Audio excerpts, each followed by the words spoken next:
Hello my dear children, welcome to my class. प्यारे बच्चों, और आज के अपनी इस क्लास के अंदर, इस सेशन के अंदर मैं एक बहुत इंपॉर्टेंट चीज़ आपको एक्सप्लेन करूंगा, दैट इज़ थ्योरम। और जिस थ्योरम को एक्सप्लेन करने के लिए जा रहा हूं बच्चों, that is given in the top. अगर आप ध्यान से पढ़ें, what is given? Mid point theorem. Mid point के बारे में सब बच्चों को आइडिया मिल रहा है, एवरीबडी नोज कि व्हाट इज मिड पॉइंट। ये चीज़ क्या है एग्जैक्टली, इस पर ध्यान दो। इसका स्टेटमेंट पढ़ रहा हूं मैं। The line segment joining the mid points of any two sides of A triangle. भाई आपने ट्रायंगल बनाया एबीसी, किन्हीं भी दो साइड्स के मिड पॉइंट मार्क कर लो। तो मैंने क्या करा कि ए बी और ए सी के मिड पॉइंट्स मार्क किए, डी और ई। उसके बाद क्या कहता है, जैसे ही मार्क करा दोनों को ज्वाइन किया तो I got a line segment, that is DE. फिर क्या कहता है, is parallel to third side and equal to half of it. DE will be parallel to, obviously कि D parallel किसके है, that is parallel to BC and equal to half of it। तो DE की जो length है that will be half of BC। अगर मान लिया BC की लेंथ 20 सेंटीमीटर है तो this will be 10 सेंटीमीटर। तो हमें क्या गिवन है, क्या शो करना है, आई am writing on the top बेटा। सबसे पहले चीज, व्हाट इज गिवन? बच्चों गिवन इज के triangle ABC in which D and E are the midpoints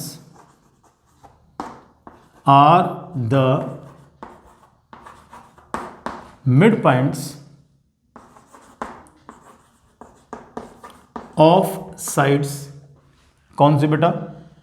AB and AC respectively। AB and AC respectively, ये हमको गिवन है भाई। अब क्या चीज प्रूव करनी है, हमें इसमें क्या शो करना है उसमें ध्यान देना बेटा।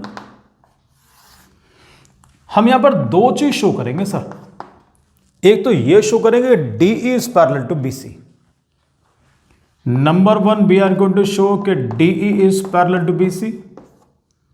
और second we have to show, क्या लिखा है, equal to half of it. Next we will show कि DE is equal to half of BC। ये दो चीज प्रूव करेंगे हम लोग। अब केवल यहीं से प्रूफ नहीं मिलेगा, इसमें कंस्ट्रक्शन भी करनी पड़ेगी। यहां पर एक छोटी सी हम कंस्ट्रक्शन करेंगे।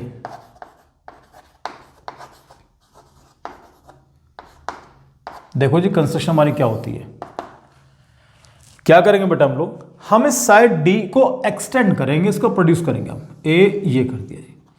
अब ये नहीं कि प्रोड्यूस कहीं भी करते ले जाओ उसको, इसकी भी लिमिट है। अब वो लिमिट क्या है, this I am writing here के produce DE up to F। हम D को F तक बढ़ाएंगे और F कहां पर होगा, सच दैट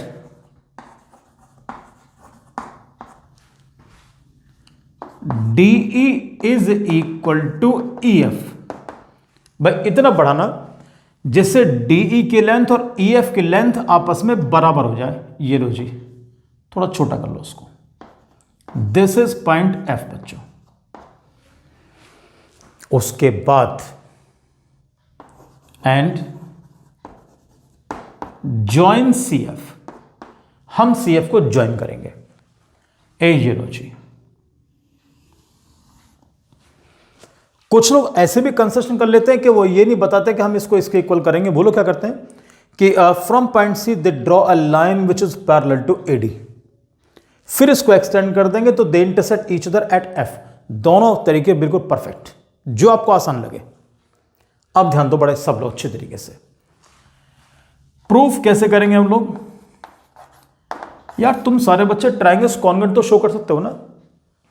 ये तो मालूम पड़ गया हमको कि DE और EF आपस में बराबर है। AE और EC पहले से ही बराबर है। क्यों? Because E is the mid point of AC। और भैया लग गया तो ये भी तो पता है सब बच्चों को, this angle is equal to this angle. इस पर नंबरिंग कर लेते हैं 1 और 2 डाल के हम लोग। कोशिश करना कि एंगल्स पे नंबर डालना instead of writing the names. Names को अवॉइड करो, नंबर डालो। तो मैं प्यारे बच्चों इन दोनों ट्रायंगल्स को मैं कॉन्ग्रुएंट शो करने जा रहा हूं। इन ट्रायंगल्स AED और दूसरा आई एम टेकिंग CEF।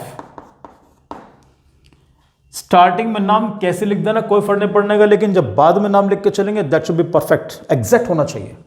अब सुनो बेटा, यार तुम्हें 3 पॉइंट्स मालूम होने चाहिए, 1, 2 एंड 3। फर्स्ट पॉइंट देखो मुझे क्या दिया है sir, AE is equal to CE, ये given. AE is equal to CE या EC, this is given because E is the midpoint of AC, that's why AE is equal to EC. Second point, angle 1 is equal to angle 2. Angle 1 is equal to angle 2. Reason is vertically opposite angle. Vertically opposite angles. Don't write in short. पूरा लिख के चलना सारे बच्चे। तीसरा point, DE is equal to EF कर दो। DE is equal to EF या FE, इसको लिख के चलेंगे हम लोग बाई कंस्ट्रक्शन, क्योंकि दिस वाज नॉट गिवन, तो this I am writing by construction. Got it? अब तीनों पॉइंट्स मिलके हमारे दोनों ट्रायंगल्स हमारे कॉन्ग्रुएंट हो गए भैया। तो यानी कि triangle AED is congruent triangle. अब नाम पे ध्यान देना भाई, AED is congruent will be CEF। हम लोग क्रॉस चेक भी कर लेंगे इसको, CEF by which property? SAS property, SAS congruency। अब देखो ध्यान से, हमारा नाम बिल्कुल ठीक है कि नहीं? देखो इसके according AE is equal to CE, AE is equal to CE, बिल्कुल perfect. DE is equal to FE, DE is equal to EF लिखा है, EF और FE एक ही बात है बच्चों। Angle 1 is on which alphabet? Angle 1 is on E, angle 2 is on E। तो देखो angle E is equal to angle E, नाम बिल्कुल परफेक्ट आ रहा है। आगे चलो, जब ये ट्रायंगल्स तुम्हारे कॉन्ग्रुएंट हो चुके हैं तो corresponding parts of congruent triangles are same, are equal. तो यहां पर मैं करस्पॉन्डिंग पार्ट्स कौन से लूंगा? सर 2 साइड्स मैं ले चुका हूं, तीसरी साइड क्या बची? AD इज इक्वल टू क्या बनेगा? AD इज इक्वल टू बनेगा CF बाई CPCT। यहां पर CPCT से मैं 2 चीज लूंगा, एक तो साइड भी लूंगा, एक एंगल भी लूंगा, बिना उसे काम नहीं चलने का। तो AD is equal to CF मुझे मिल गया। डायग्राम को देखो अच्छी तरीके से, सोचो कि AD किसी और साइड के बराबर भी है। D is the mid point of AB, तो AD is also equal to DB बच्चों, ये सबको मालूम है। AD इज इक्वल टू क्या? DB। So but I am writing here AD is equal to DB, this is given बच्चों।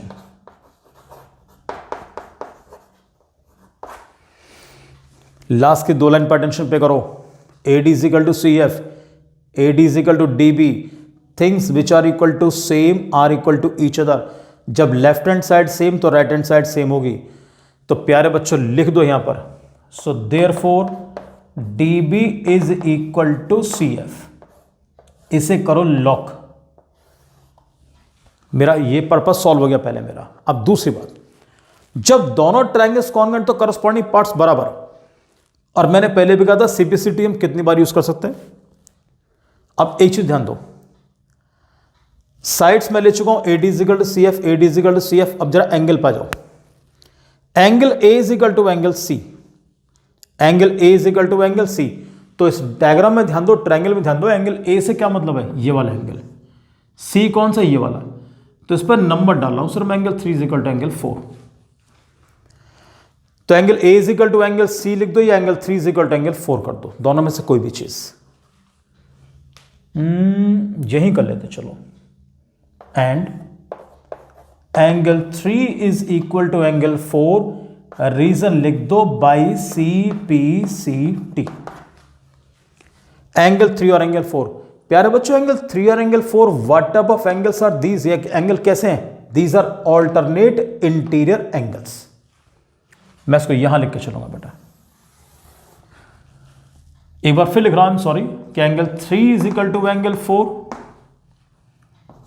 But these are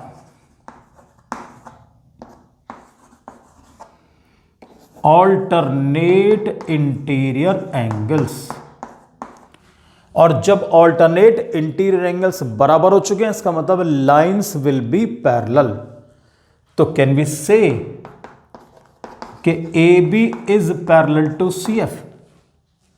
और अब सोचो यार, अगर ए बी सी एफ के पैरेलल है तो क्या बच्चों ए डी सी एफ के पैरेलल नहीं होगी?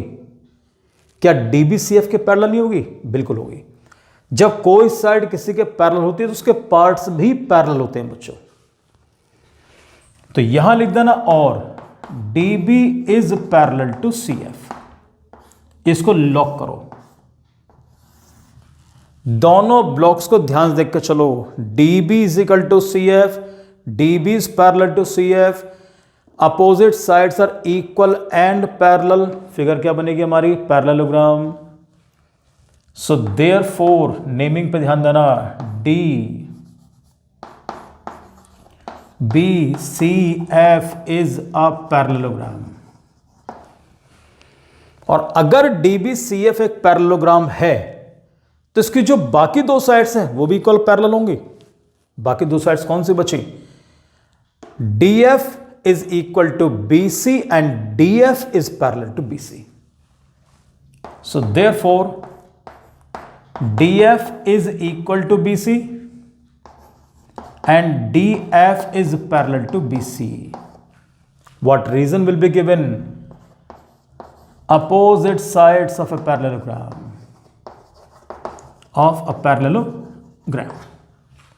अब ध्यान देना सारे बच्चे, थ्योरम तुम्हारी 99% कंप्लीट हो चुकी है। यहां पे सोचो, जब DF और BC दोनों आपस में पैरेलल हैं, सॉरी इक्वल हैं, तो इनके हाफ भी आपस में इक्वल होंगे बेटा। तो और half DF is equal to half BC, दोनों के हाफ भी आपस में बराबर होंगे। जैसे कहते हैं ना कई बार के भी मान ली ये लेंथ तुम्हारी 10 सेंटीमीटर, ये भी 10 सेंटीमीटर, तो भैया 10 का हाफ कितना होगा? 5। 10 का हाफ कितना होगा? 5। तो 5 सेंटीमीटर बराबर हो गए। ऐसे इस पे ध्यान दो। अब यहां पर देखना अच्छी तरीके से, DF का half, what is half of DF? Either DE और EF। हमारी रिक्वायरमेंट क्या है? DE। तो इसके प्लेस पर लिख दो DE। और BC का हाफ है ही नहीं, क्योंकि BC में कोई मिड पॉइंट नहीं है। यहां पर तो मिड पॉइंट था इसलिए हाफ लिख दिया इसका मैंने, यहां कोई मिड पॉइंट नहीं है, तो this remains the same half BC as it is. यही आपको शो करना है कि D is equal to half BC, D is equal to half BC। दूसरी चीज, DF is parallel to BC। मैं यहां कर रहा हूं साइड में बेटा, अगर DF और BC दोनों आपस में पैरेलल हैं तो इनके पार्ट्स भी पैरेलल होंगे। और DF के कितने पार्ट्स हैं? 2 पार्ट्स, DE और EF। इसका मतलब यह हुआ कि DE is parallel to BC and EF is parallel to BC। हमारी रिक्वायरमेंट क्या है? What is our requirement? DE। तो write down DE is parallel to BC। तो जैसे लिखा ना DF is parallel to BC, इसके नीचे लिख रहा हूं, so therefore DE is parallel to क्या बच्चों? That is parallel to BC। यही आपको शो करना, D is parallel to BC। और यहां लिख दो भैया हेंस प्रूव्ड। क्लियर? दोनों चीज हम शो कर चुके हैं। अच्छा, यहां पर एक चीज और होती है, जैसे बच्चे कई बार मैंने हाफ लिख दिया ना, कुछ बच्चे इसको और तरीके से करते हैं। वो क्या करते हैं वो भी मैं साइड में बता रहा हूं। जैसे सबको मालूम है कि भाई DF is equal to BC लिखा, तो बच्चे क्या करते हैं भाई, DF को मतलब क्या होगा? DE and EF। तो इसको ब्रेक कर लेते हैं कि DE plus EF is equal to BC। सबको मालूम है कि DE और EF दोनों बराबर है, तो वो क्या कर लेते हैं कि DE ये वाला एज इट इज, EF किसके इक्वल है? EF is equal to DE, तो यहां लिख दो DE is equal to BC। बच्चों कितने DE बन गए? 2DE। तो 2DE is equal to BC, अगले स्टेप के अंदर कर दो DE इज इक्वल टू, इस 2 को ट्रांसपोज करो, क्या बना हाफ BC, यही आपको शो करना है। दोनों में जो तरीका बेटर लगे, आइदर ऐसे और ऐसे, choice is yours. So well children, फिर मिलता हूं आपसे नेक्स्ट वीडियो के अंदर और एक नए और इंपॉर्टेंट क्वेश्चन के साथ। तब तक thank you very much and God bless you very much.